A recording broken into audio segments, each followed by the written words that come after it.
guys! So for this interview, I interviewed Dav Kaufman, who talked about his experience as a creator on YouTube.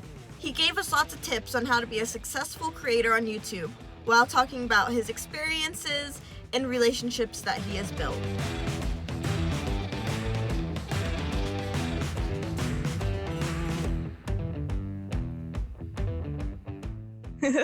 What's up? How you doing? I'm doing good. I'm really excited to interview you.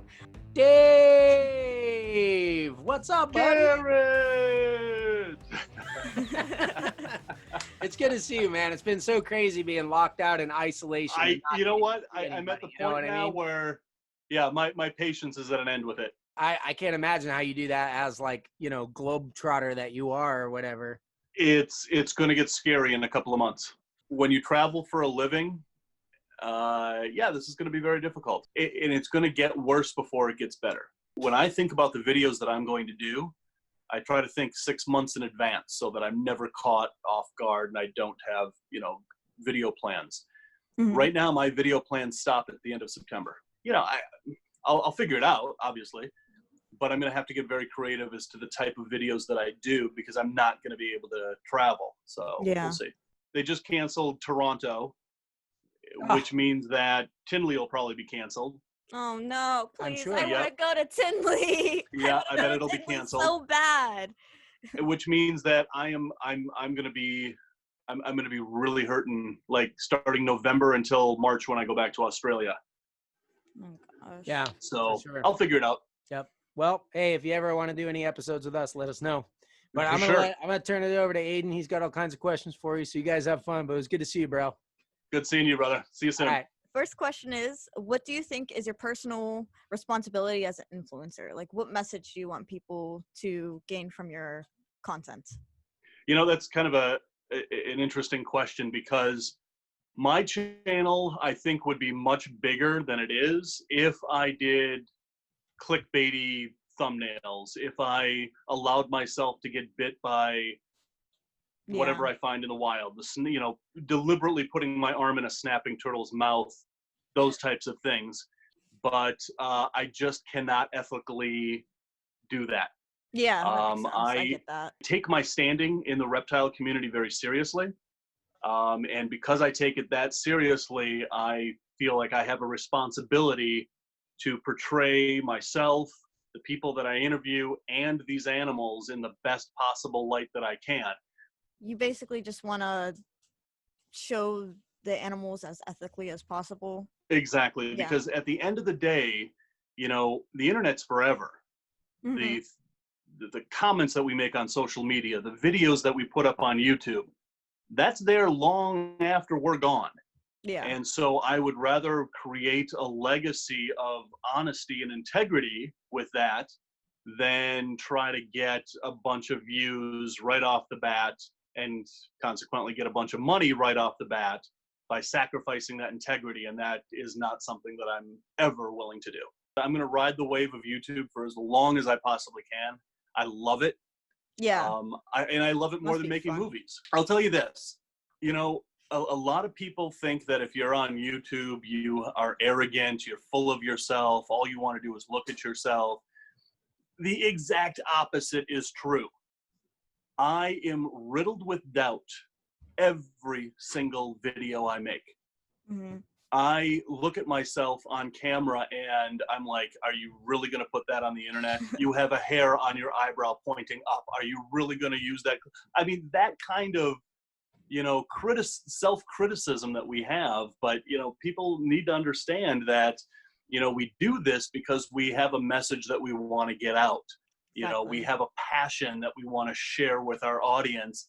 Yeah, I can understand that feeling because even like when I upload a video onto Garrett's channel, I'll go home and like watch it with my friend or like my dad or my sister or someone, and I'll be like, I can't watch this. I don't even want to watch it. Like I just got done editing it, and it's me. And once one of my videos is online and made public, I very rarely ever watch it again. There's a few that I'll watch again just because I'm like, okay, I like this. Mm-hmm. But yeah, very rarely will I ever watch my own videos again once they're posted.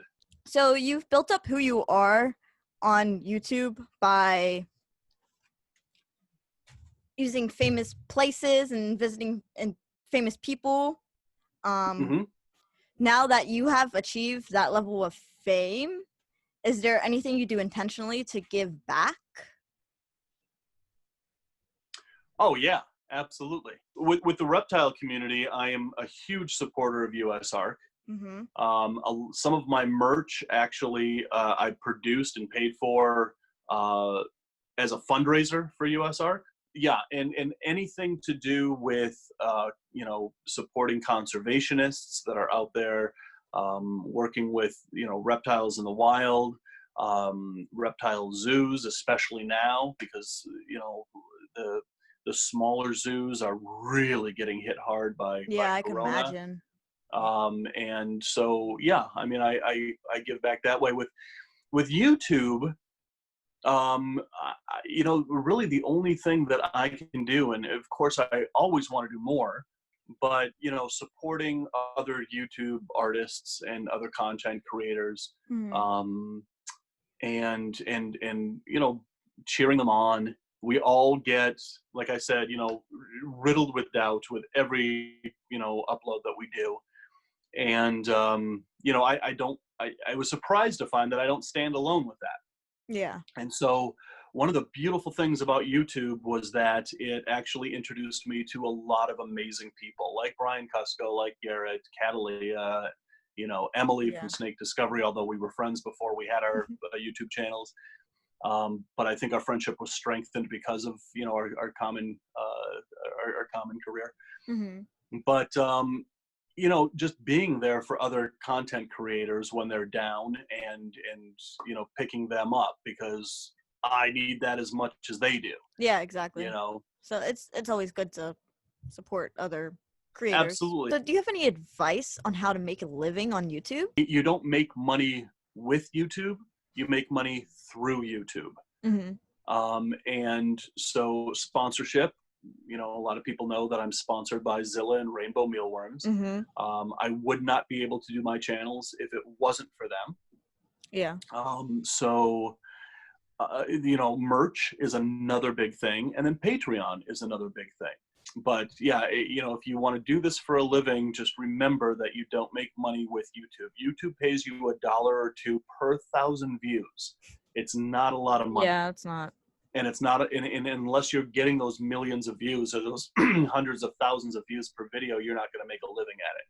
You're going to, augment whatever monies you do make with that. It's supplementary money. Well, do you have the most meaningful or favorite herping experience? Oh, that would be New Caledonia. Yeah. And in that, specifically finding the terror skink. That was, I don't know, maybe finding two Ataras might beat that or come equal to it, but I don't think anything is going to really beat that. But I am the first person in the world to actually film a living terror skink in full 4K. And so, and aside from that, just finding it. Yeah. Just, studying the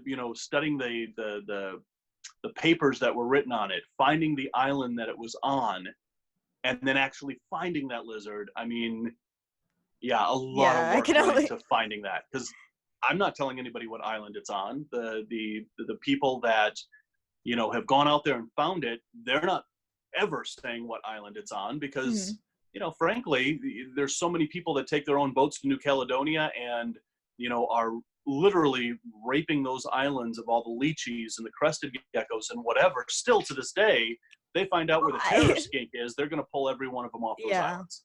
Man, that makes me a little bit upset, because there's no reason to take them out of their wild habitat at all. There's no reason why. So what's the funniest story that has to be family friendly from all of your trips? Going back to Brian Cusco, a very funny story is how we actually started talking. I bet it was about 5 years ago.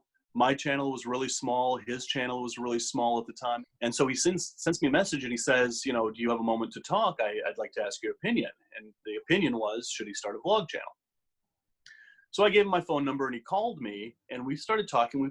That initial talk, we probably talked for 3 hours. Afterwards, we started talking about that initial conversation that we had, and he said that he was so nervous the entire 3 hours that we were talking, or 2 hours, whatever it was. He was so nervous because he was talking to Dav Kaufman. And I was sitting there going, this is awesome. Another YouTuber is calling me to ask me my advice. I've made it. This is awesome.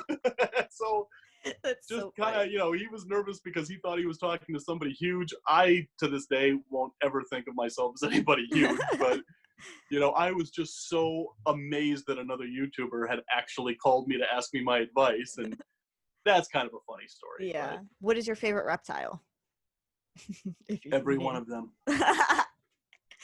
I get the same answer from everyone. They're like, I don't know. I can't pick one. There is not a single species of reptile on this planet that I'm not, holy crap, look at that. Not one. Exactly. Yeah. Morphs, species, all of them. Yeah. There's something ingrained inside of me that came directly out of my childhood when I caught my first garter snake and thought it was the most amazing thing, and then actually skipped class to go to the school library to read about reptiles. Oh. This has been ingrained in me my entire life. Yeah, that's a good thing. And now your whole career is based on them. So yeah. Yep, absolutely. Yeah. Thank you so much. Thank you for doing this interview. Everything. Thank you so much. You have my pleasure. Yeah, here comes Garrett. What up, brother? Rattle on. Rattle on. Rattle on. See you guys later. Bye. Do you think you have what it takes to be a successful content creator on YouTube? Let me know down in the comments. If you want to see me interview some more awesome influencers on YouTube, check out this video right here. I know you'll enjoy it.